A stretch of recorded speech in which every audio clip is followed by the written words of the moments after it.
জাগিচকী মধ্য আৰু উচ্চ মাধ্যমিক বিদ্যালয়ত আজি প্ৰায় এমাহ কাল ধৰি ছাত্ৰ ছাত্ৰীসকল আৰু বিষয়া কৰ্মচাৰী আৰু শিক্ষাগুৰুসকল সৰ্প আতংকত ভুগি আছিলে।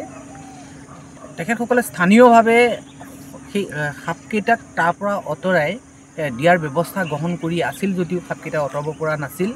উপায়ন্ত হৈ তেওঁলোকে বন বিভাগক খবৰ দিছিলে। বন বিভাগৰ এগৰাকী বিষয়াই আমালৈ ফোন কৰিলে। আমি গৈ তাত দেখোঁগৈ বিদ্যালয়খনত এটা যিটো বাহিৰৰ পৰা ধুনীয়া যদিও ভিতৰি এটা মানে বৰ এটা ভাল পৰিৱেশ নহয়। আচবাববোৰ নষ্ট হৈছে, বহু পুৰণা আচবাব, আৰু তাত ক'ৰবাত উৰি উঠি আছে। ঠায়ে ঠায়ে এন্দুৰ নিগনিৰ বাঁহ আছে। সেই বাঁহবোৰৰ মাজত এটা যিটো আমি ধুন্দুলিকুম বুলি কওঁ, ইণ্ডিয়ান কপাৰহেড ৰেড স্নেক, যিটো সেই কপাৰহেড ৰেড স্নেক এটা তাত আছিলে। আমি বিচাৰি বিচাৰি একেবাৰে চেপত পাইছিলোঁ। এই সাপটোৱে মাজে মাজে তেওঁলোকৰ যিটো কাৰ্যালয় আছিলে, কাৰ্যালয়ত কোঠাটোত প্ৰৱেশ কৰে, মাজে মাজে শ্ৰেণীকক্ষতো প্ৰৱেশ কৰে, যাৰ কাৰণে শিক্ষাগুৰুসকলৰ পাঠদানত বা ছাত্ৰ ছাত্ৰীসকলে পাঠ গ্ৰহণ কৰাত যথেষ্ট অসুবিধা হৈছিল।